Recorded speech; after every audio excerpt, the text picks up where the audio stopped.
नमस्कार दोस्तों, जय माता दी। चाहे जान क्यों ना दे दे, लेकिन ये तीन लोग कभी भी अपने नहीं हो सकते।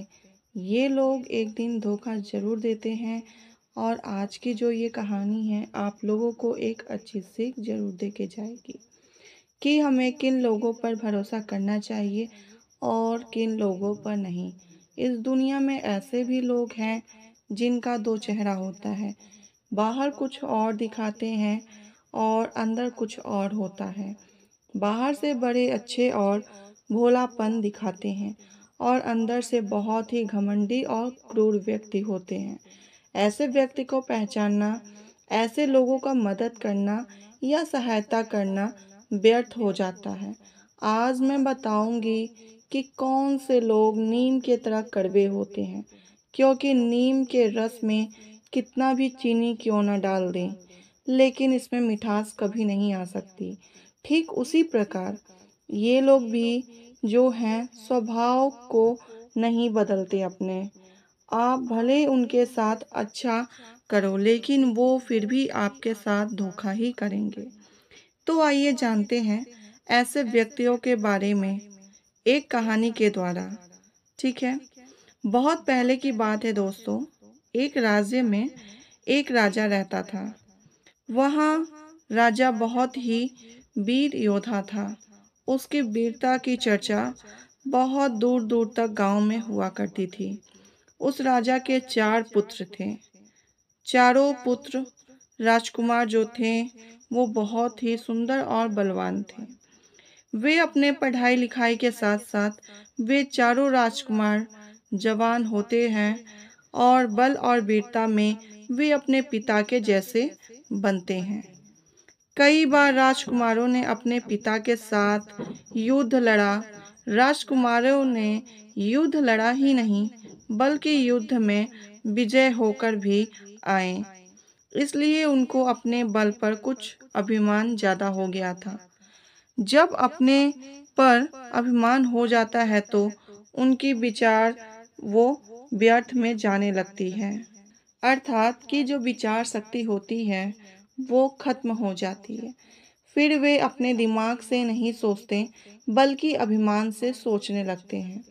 कहा जाता है कि मनुष्य को इन 6 चीज़ों से कभी भी घमंड नहीं करना चाहिए।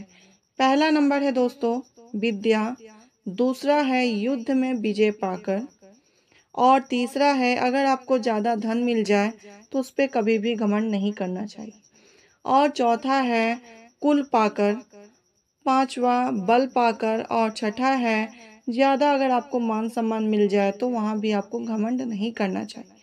क्योंकि विद्वान व्यक्ति अपने प्रिय जो शुभ चिंतक होते हैं उनका उपदेश नहीं मानते हैं। वे अपने आगे किसी को नहीं समझते और साथ होने वाले तिरस्कार को परोपकार समझते हैं।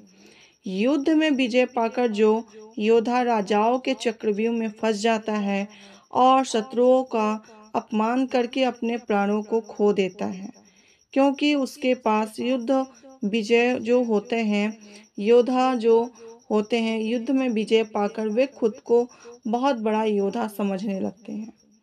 तीसरा जो है दोस्तों धन व्यक्ति, मतलब धनवान व्यक्ति जो धन पाकर बहुत खुश होते हैं और अपनी बुराई को वो समझ ही नहीं पाते। जो कोई भी व्यक्ति अगर निंदा करे, अपमान करे या तिरस्कार करे, लेकिन वो अपने धन के घमंड में चूर चूर रहते हैं।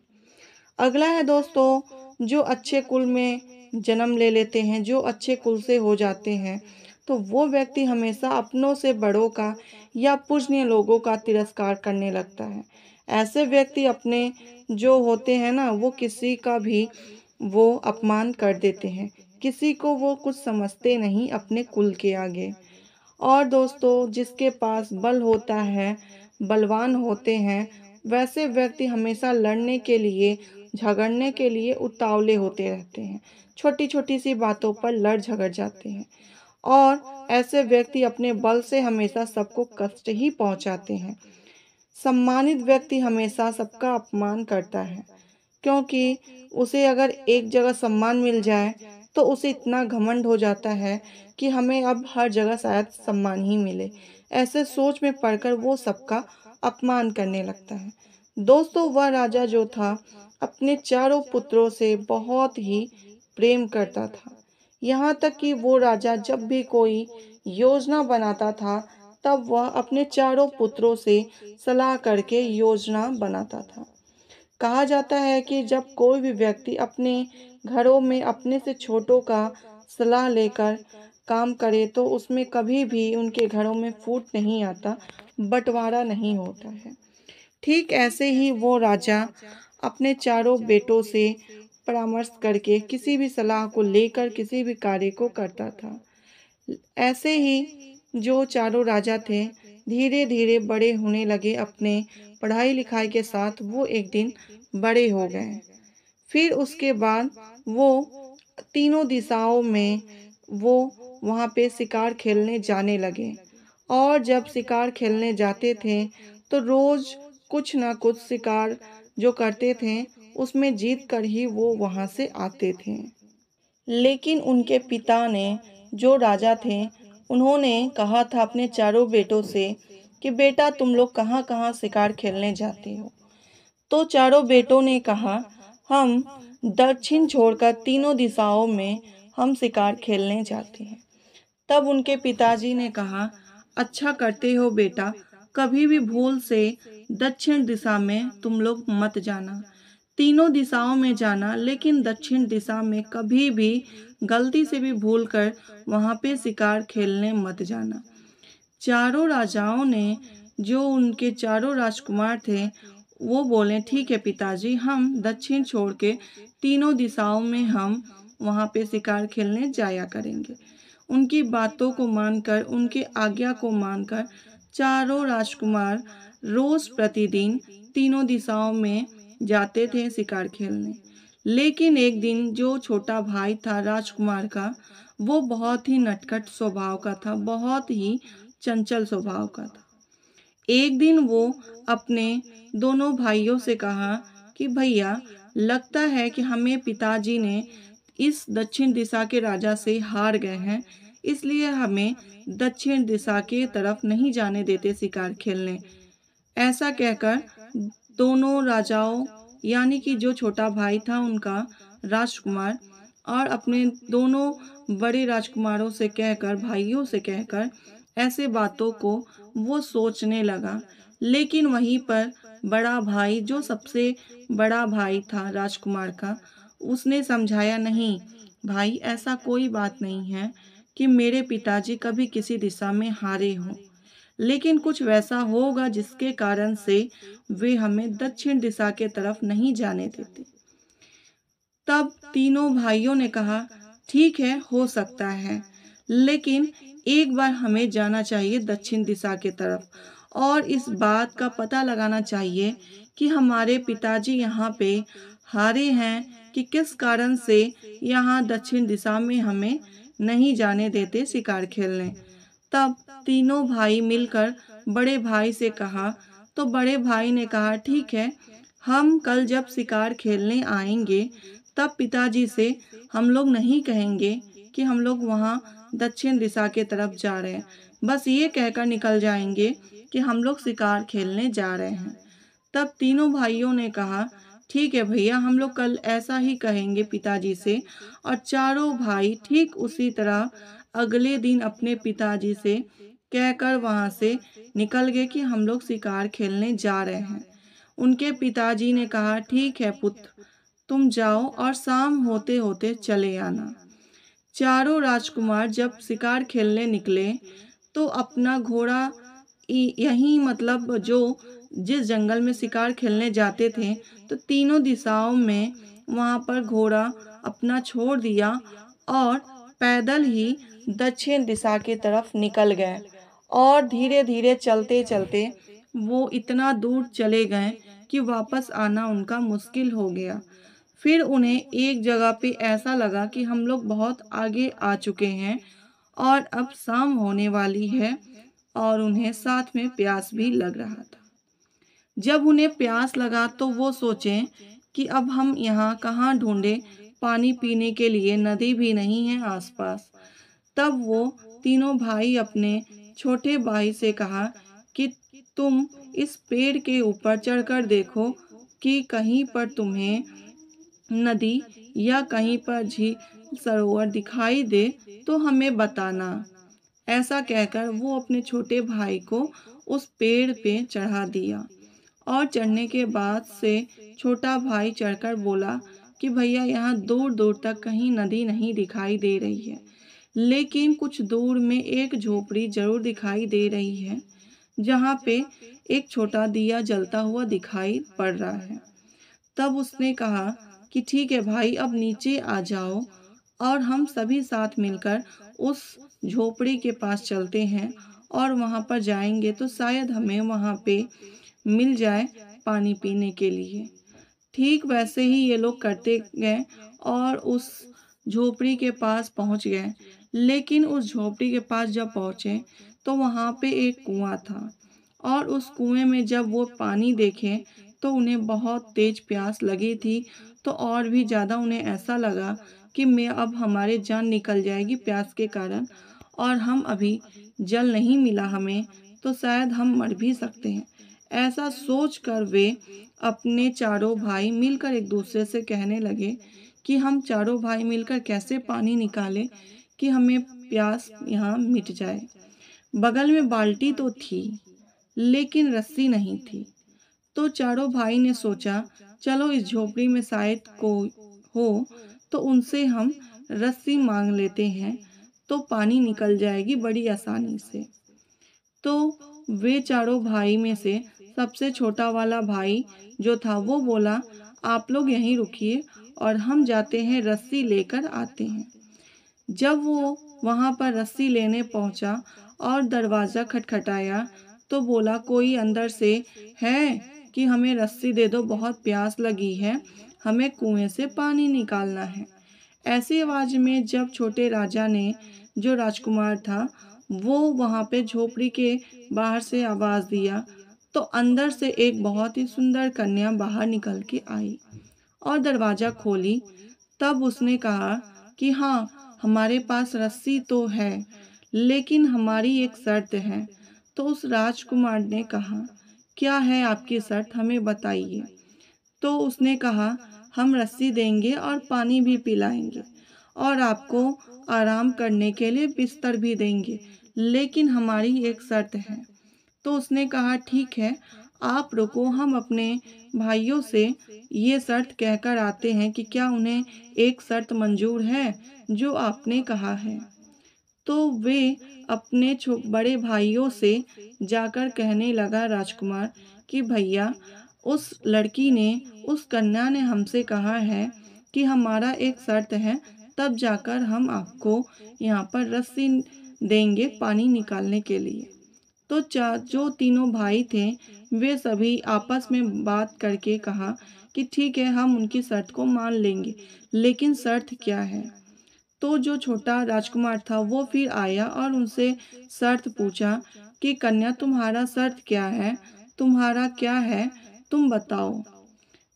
उसके बाद जो कन्या थी बहुत सुंदर थी, लेकिन उसके बाद से वो बोली कि हमारा ये शर्त है कि हम अकेले नहीं, हम 3 और बहनें हैं, मतलब हम 4 बहनें हैं और हम चारों बहनें से आप लोगों को, आप जितने भी भाई हैं, आप हम लोगों से शादी कर लें, यानी कि विवाह कर लें, ठीक है। इसलिए कि आप हम लोगों से अगर विवाह कर लेते हैं तो हम आपको पानी भी पिलाएंगे और अच्छे अच्छे भोजन भी कराएंगे और आराम करने के लिए बिस्तर भी दे देंगे। तो उस भाई ने कहा ठीक है, हम अपने भाइयों से पूछकर आते हैं। जो छोटा राजकुमार था उसने कहा दोस्तों कि वो अपने तीनों भाइयों से पूछकर आएगा कि ये शर्त उन्हें मंजूर है कि नहीं। तो उसने कहा हमें तो मंजूर है, लेकिन हमारे जो तीनों भाई हैं उनसे पूछकर आते हैं। तब वो वहां से निकल पड़ा पूछने के लिए।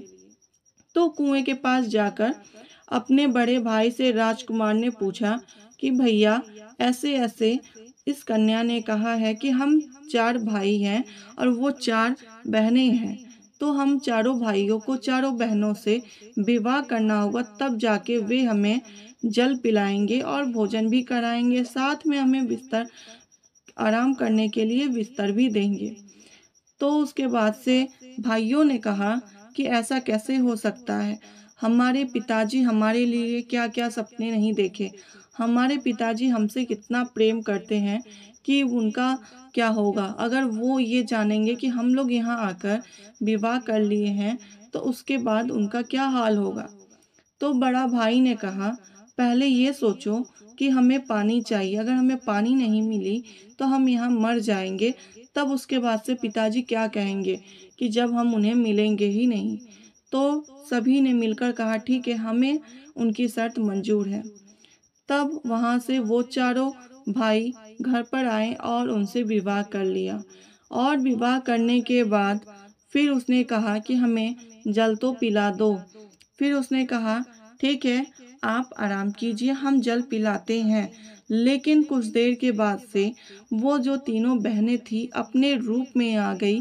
उनके बड़े बड़े नाखून हो गए और लंबे लंबे बाल जो एकदम धरती पर ऐसे एकदम बिखराते हुए चल रहे थे, और आँख इतनी बड़ी हो गई कि जैसे डायन के रूप में नजर आ रहे हों। तो तीनों भाई डर गए और बोले कि ऐसा क्या हमने कर दिया कि ये ऐसे रूप में आ गई। तो उनकी जो छोटी बहन थी उसने कहा कि नहीं नहीं, वो अपने टाइम टाइम पर ऐसे हो जाती हैं, लेकिन बहुत अच्छी हैं हमारी बहनें। ऐसा बोलकर छोटी बहन अपने बहनों को फिर से वो ठीक कर दी और बहुत अच्छे से चारों भाई और चारों बहनें साथ मिलकर रहने लगे। फिर उसने सभी मिलकर जल भी पिलाया, खाना भी खिलाया और अच्छे से उन्हें आराम करने के लिए बिस्तर भी दे दिए। फिर ऐसे कुछ दिन बीतते गया, लेकिन फिर कुछ दिनों के बाद से वो रोज अपने जब शिकार खेलने निकलते थे, तो चारों भाई मिलकर वहाँ पे एक साथ अपना पूरा जीवन, मतलब जो उनके साथ हुआ था, जो होता रहता था, वो सारी बातें अपने में मिलकर कहा करते थे कि भाई हमारी जो स्त्री है बहुत अच्छे अच्छे भोजन कराती है और बहुत अच्छे से रखती है। तो दोनों भाई बोलते थे हमारी भी स्त्री बहुत अच्छी है, वो भी अच्छे से भोजन कराती हैं और बहुत अच्छे से ध्यान रखती हैं। लेकिन वहीं पर छोटा भाई हमेशा मायूस और दुखी रहता था। तो तीनों भाई ने पूछा कि तुम्हारी स्त्री ऐसा क्या की है कि हम लोग तो मोटे हो गए हैं खा पी कर अच्छे से, और हमारे में अब इतना जान हो गया है, हम इतने पहले पतले थे कि अब मोटे हो गए हैं। तो उसने कहा कि भाइयों, आपकी जो स्त्रियां हैं, जो भाभियां हैं, बहुत अच्छे अच्छे भोजन कराती हैं, लेकिन हमारी भी स्त्री है जो वो बहुत अच्छे से भोजन कराती है, लेकिन भोजन कराते समय जब भी भोजन देती है, पहला निवाला डालते ही वो हमारी तरफ बैठकर पीट पीट कर रोने लगती है। तो फिर मैं कुछ खा पाता हूँ और कुछ नहीं खा पाता हूँ, इसलिए मैं सूखा लकड़ी के तरह होते जा रहा हूँ। तो उसने कहा कि ठीक है, तो तुम्हारी अपनी पत्नी से क्या तुमने पूछा नहीं कि ऐसा क्यों करती है वो? तो उसने कहा कि नहीं, जब भी मैं पूछता हूँ तो वो बोलती है कि कोई बात नहीं, ये हमारी आदत है कि जब भी ऐसा कुछ मन करे तो हम रोने लगते हैं। तो उसने कहा कि दो भैया, जो तुम राजकुमार छोटा वाला था, उसने कहा कि ऐसा क्यों करती है वो, मुझे खुद समझ में नहीं आता। तो तीनों भाई मिलकर बोले अच्छा ठीक है, तुम जब अगले दिन आना तब तुम्हें हम कुछ अच्छा राय बताएंगे कि जब तुम जाओगे तो अपनी स्त्री से कह देना, शायद वो तुमको बता दे जो उसको तकलीफ है। तो वो राजकुमार बोला ठीक है, चलो शाम हो गई, अपने घर को चलते हैं। जब वो घर चली गई तो घर जाने के बाद से जब शाम हो गई, शाम होने के बाद से फिर जब सुबह हुआ तो वो चारों भाई साथ मिलकर वहां से शिकार खेलने निकल गए। जब वह शिकार खेलने निकले तो फिर कुछ दूर के बाद जाकर आपस में बैठकर पूछने लगे कि आज तुम्हारी स्त्री ने क्या बनाया और आज तुम्हारी ने क्या बनाया। ऐसे कहकर चारों एक दूसरे में बातचीत करने लगे। फिर छोटा वाला बोला कि फिर हमारी स्त्री आज जब भोजन हमें दिया तो फिर पीट पीट कर रोने लगी हमारी तरफ कि हम एक निवाला खाएं और उसके बाद से हम छोड़ दिए तो हम अभी तक भूखे ही हैं। तो तीनों भाई ने कहा कि ठीक है, तुम जब शाम को घर जाओगे तो जब वो भोजन देगी तो तुम पूछना कि जब वो पीट पीट कर रोएगी तो तुम एक ही चीज़ उससे बोलना कि हम भोजन नहीं करेंगे, तुम जब तक अपना ये रोने का कारण नहीं बताओगी। तब वो भाई बोला, नहीं नहीं, मैं अपनी पत्नी से बहुत प्रेम करता हूँ कि मैं उससे कैसे कहूँगा कि मैं भोजन नहीं करूँगा। तो उसने कहा ठीक है, लेकिन एक बार तुम ऐसा कहकर देखना, शायद वो तुम्हें सारी बातें बता दे। तो उसने कहा ठीक है, मैं एक बार आज कह के देखता हूँ। जब शाम हुई, चारों भाई, चारों जो राजकुमार थे वो अपने घर निकल पड़े और अपना जो शाम का टाइम में भोजन था वो भोजन करने बैठ गए। चारों स्त्रियां अपने अपने घर में भोजन लेके गईं और जो भोजन वो तीनों खाने लगे। लेकिन जब जो चौथे नंबर का राजकुमार था, उस स्त्री जब भोजन दी और पहला निवाला जब वो मुंह में डालने जा रहा था, तब उसकी स्त्री फिर से दोबारा आज पीट पीट कर रोना शुरू कर दी। तब उसने कहा कि आज तुम मुझे ये कारण नहीं बताओगे कि तुम हमारे भोजन के ही समय क्यों रोती हो? तुम ऐसा क्यों करती हो कि जब हम भोजन करने बैठते हैं तभी तुम पीट पीट कर रोना शुरू कर देती हो? तो उसने कहा कि कोई बात नहीं, और कई तरह के बातें बनाने लगी और ऐसे बातें बता बातें बनाते बनाते वो थक गई। लेकिन राजकुमार ने भोजन नहीं किया। तब वो समझ गई कि मेरे जो पति हैं अब भोजन नहीं करेंगे जब तक मैं उन्हें अपनी सारी सच्चाई नहीं बता दूंगी। तब उसने कहा कि हमारे चारों बहनें, जो तीनों बहनें हैं, हम चारों बहन एक साधारण कन्या नहीं, साधारण लड़कियां नहीं, हम लोग डायन हैं। और हमारे जो चारों हम डायन हैं, हमारी एक माँ है। जब ये तीनों बहनें हमेशा शिकार के लिए, वो हमेशा शिकार करने जाती हैं और जंगलों से शिकार करके लाके उनका मांस भोजन में देती हैं अपनी माँ को। लेकिन ये जो हम सोचकर रोते हैं कि जब वो तीनों तुम्हारे मतलब आपके भाई हैं, जब उन्हें इस जंगल के जो शिकार खत्म हो जाएंगे तो इन तीनों भाइयों को शिकारी वो बनाएगी और उसके बाद से फिर चौथे नंबर पे आपका नंबर होगा। ये सोचकर हम बहुत जोर जोर से रोते हैं कि जब वो तीनों भाई मर जाएंगे फिर आपका नंबर आएगा तो हम कैसे आपको बचाएंगे, और आप अपने तीनों भाइयों से कितना प्रेम करते हैं। ऐसा कहकर वो और तेज तेज से रोने लगी। और उसके बाद उसने कहा कि क्या इसका कोई आपके पास जो उदाहरण या कोई उत्तर नहीं, या आपके पास कोई इसका सॉल्यूशन नहीं है जिसको आप इससे मतलब आप अच्छे कर सके, हम चारों भाइयों की जान बचा सके। उसने कहा नहीं है, लेकिन हम ये सारी बातें आपको फिर कल बताएंगे।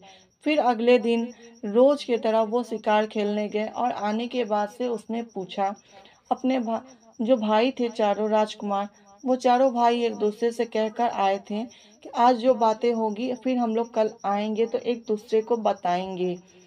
तब उसने वो वहां से फिर आए और चारों भाई अपनी अपनी जो उनके पास स्त्रियां थी वो अपने स्त्रियों के पास चले गए। जो चौथा नंबर का राजकुमार था वो वह अपने स्त्री के पास गया और पूछा कि आज की जो बात है, हमारा जो जान बचाने का है, वो हमें बता दीजिए। तो उसने कहा कि ठीक है, जब आप शिकार खेलने जाते हैं सभी भाई, तो आप अपनी अपनी स्त्रियों से कहना कि कल जब हम लोग जाते हैं तो वहाँ पे हम लोग के साथ साथ बहुत सारे राजकुमार शिकार खेलने आते हैं, लेकिन हमारा घोड़ा तेज नहीं दौड़ पाता, इसलिए हम लोग लघु लुहान होके घर वापस चले आते हैं। तो जो आपके अस्तबल में जो घोड़ा है बहुत तेज दौड़ने वाला, उस घोड़ा को हमें दे दीजिए। ऐसा कहकर आप कल चारों आप लोग भाई आप अपनी अपनी स्त्रियों से कहिएगा। फिर अगले दिन ऐसा रोज के तरह होते गया और ये जो चारों भाई थे राजकुमार थे वो शिकार खेलने गए और शिकार खेलकर जब आए तो लहूलुहान होकर उधर से आए। तब उसके बाद उसने कहा कि यहाँ पे जब हम लोग गए थे तो वहाँ पे बहुत दूर दूर से राजकुमार वहाँ पे खेलने आते हैं शिकार।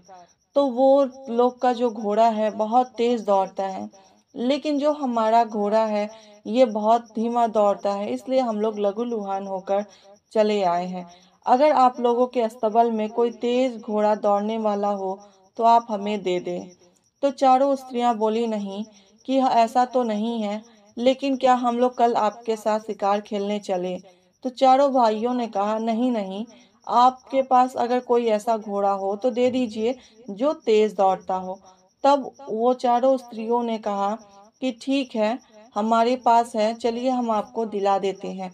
तो छोटी बहन जब लेकर अस्तबल में पहुंची तो चारों भाइयों को तेज घोड़ा दौड़ने वाला जो था, तेज दौड़ने वाला घोड़ा, वो चारों भाइयों को दे दिया। और देने के बाद से वो चारों भाई उस घोड़े पर सवार होकर वहां से निकल पड़े।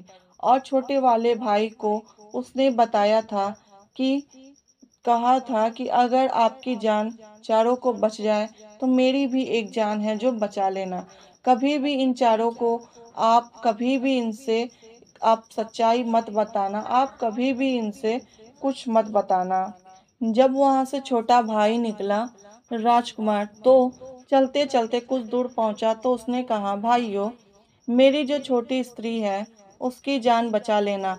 अगर हम लोग वो नदी पार कर लिए तो उनका जो माया जाल है वहां उस नदी के बाद नहीं काम करेगा। तो चारों ने, उस तीनों भाइयों ने कहा, ठीक है, हम तुम्हारी स्त्री का जान बचा लेंगे, लेकिन पहले यहाँ से हम लोग अपनी जान लेकर निकल तो जाएं। तो वहां से जब निकल गए और उस नदी को पार कर लिए तो उसने कहा कि अब उनका जो है यहाँ पे माया जाल नहीं चलेगा। फिर उसके बाद वहां से जब वो लोग निकल गए, शाम हो गया, तो उन तीनों ने कहा कि क्या हुआ, हमारे पति वापस नहीं आए आज। तो उसने सोचा कि कहीं वो कहीं दूर तो नहीं निकल गए। ऐसा सोचकर वो अपने माँ से कहा कि वो जो तीनों हमारे पति थे चारों, वो लोग नहीं वापस आए हैं, तो माँ देखना कहीं वो लोग बाहर तो नहीं निकल गए। तो चारों बहनें और माँ मिलकर वहां देखने चली गईं। और जब देखने गईं तो वो चारों भाई नदी पार कर चुके थे और उसने कहा कि हम लोग अब इधर आ चुके हैं। तो उसकी माँ ने कहा, ठीक है, और इन तीनों डायन बहुत जोर जोर से रोने लगी। लेकिन जो चौथी वाली डायन थी वो बोली कि ठीक है, अच्छे से निकल गए हो, लेकिन ये तो बता दो, तुम्हें ये कौन आपको रास्ता दिखाया? तुम चारों को कौन रास्ता बताया कि तुम यहाँ से निकल जाओगे? तब उसमें से तीनों भाइयों ने ये सोचा कि चलो अब इसको बता ही देते हैं कि हमको ये रास्ता कौन दिखाया है।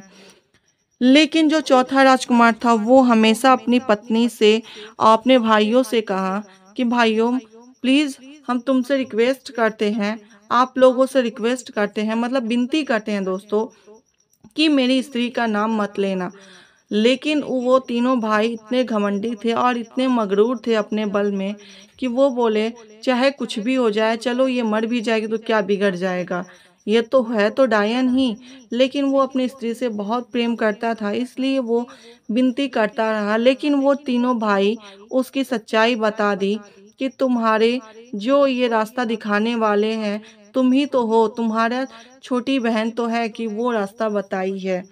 तब उसके बाद से तीनों डायन जो थी वो अपने रूप में आकर अपनी छोटी बहन को खा चबा लिया और उसकी हड्डियों को वहीं पे फेंक दिया।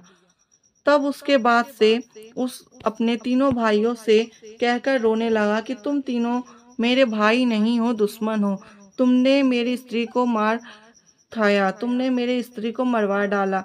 ऐसा कहकर वो फूट फूट कर रोने लगा छोटा राजकुमार। फिर उसके तीनों भाइयों ने कहा, चलो, हमारे पिताजी हमें बहुत याद करते हैं और हम अपने घर को जाएंगे तो वे हमारी शादी बहुत सुंदर सुंदर कन्याओं से करा देंगे, बहुत सुंदर सुंदर राजकुमारियों से करवा देंगे। ये क्या है, ये तो चारों डायन थी। ऐसा कहकर वो तीनों आगे चलते हैं, लेकिन वो छोटा भाई जो है वह वहीं पर रुक जाता है और कहता है कि आप लोग जाओ, मैं कभी वापस नहीं आऊँगा। फिर वो नदी पार करके आके अपनी स्त्री के पास हड्डियों को अपने जो शरीर है उस पे वो वहाँ पे अस्थि जो होता है वहाँ पे वो अपने अंतिम संस्कार के लिए लेट कर अपनी पत्नी के हड्डियों को लेकर वहीं पे अपने जल जाता है और अपने जो शरीर होते उसे जला लेता है और वहीं पे वो जलकर मर जाता है। लेकिन किसी ने सच ही कहा है दोस्तों कि दुष्टों पर कभी भी रहम नहीं करना चाहिए। तुम लोगों ने बहुत ही निष्ठा का काम किया है, ऐसा उसके छोटे भाई ने कहा, क्योंकि तुम लोग मेरे भाई नहीं हो। जो मनुष्य कहते हैं ना कि कलेजा क्यों ना निकाल के दे दे, कोई भी कैसा भी व्यक्ति हो दोस्तों, कलेजा क्यों ना निकाल के दे दो, लेकिन जो दुश्मन होते वो दुश्मन ही होते, उन पर कभी भी भरोसा नहीं करना चाहिए। ये 3 लोग पर आप कभी भी भरोसा मत करना दोस्तों। पहला जो है, अगर आपको धन के लालची में आपको डालने या धन के जो जिसके पास लालच होता है ना, वो कभी भी आपका सम्मान नहीं करेगा, आपका कभी भी जो होता है सहायता नहीं करेगा, वो अपना ही सोचेगा। दूसरा है जो काम लालची, वो अपने काम के आगे आपको कभी भी नहीं समझेगा, चाहे कुछ भी हो, अपने काम वास में वो आगे रहेगा और अपनी जो उसका इच्छा होगा वही करेगा, आपकी बातों को नहीं समझेगा और किसी भी व्यक्ति का अपमान करता रहेगा। तीसरा है, जिससे आपका पुराना शत्रुता रहता है, वो व्यक्ति कभी भी आपका अगर सहायता करे तो उससे सहायता नहीं लेना चाहिए, क्योंकि वो अपने जो शत्रुता होती है, उस शत्रुता को वो कभी भी आपसे बदला ले सकता है। उस शत्रुता का बदला लेने के लिए वो आपसे मित्रता करके आपसे शत्रुता निकाल सकता है, आपसे दुश्मनी निकाल सकता है दोस्तों। तो अगर आपको यह मेरी वीडियो कैसी लगी तो आप कमेंट बॉक्स में ज़रूर बताइएगा। आपको ये कहानी से क्या सीख मिली, ये भी आप हमें कमेंट बॉक्स में ज़रूर बताइएगा। और चैनल को लाइक एंड सब्सक्राइब ज़रूर कर दीजिएगा प्लीज़ दोस्तों। आपसे रिक्वेस्ट है कि आप इस चैनल को अगर लाइक करेंगे, सब्सक्राइब करेंगे तो इससे हमें मोटिवेशनल जो स्टोरी है, कहानियाँ हैं, हम आपको एक-एक करके हमेशा आपको सुनाते रहेंगे। और आपके साथ और आप हमारे साथ, हमारे परिवार के साथ जुड़ जाएँगे। हमारे परिवार के साथ आप भी हमेशा अच्छी-अच्छी कहानियाँ सुनते रहेंगे। तो इसलिए इस चैनल को लाइक एंड सब्सक्राइब ज़रूर कीजिएगा और ज़्यादा से ज़्यादा शेयर भी। तो अब हम मिलते हैं अगले वीडियो में अगली नई कहानी के साथ। तो धन्यवाद दोस्तों।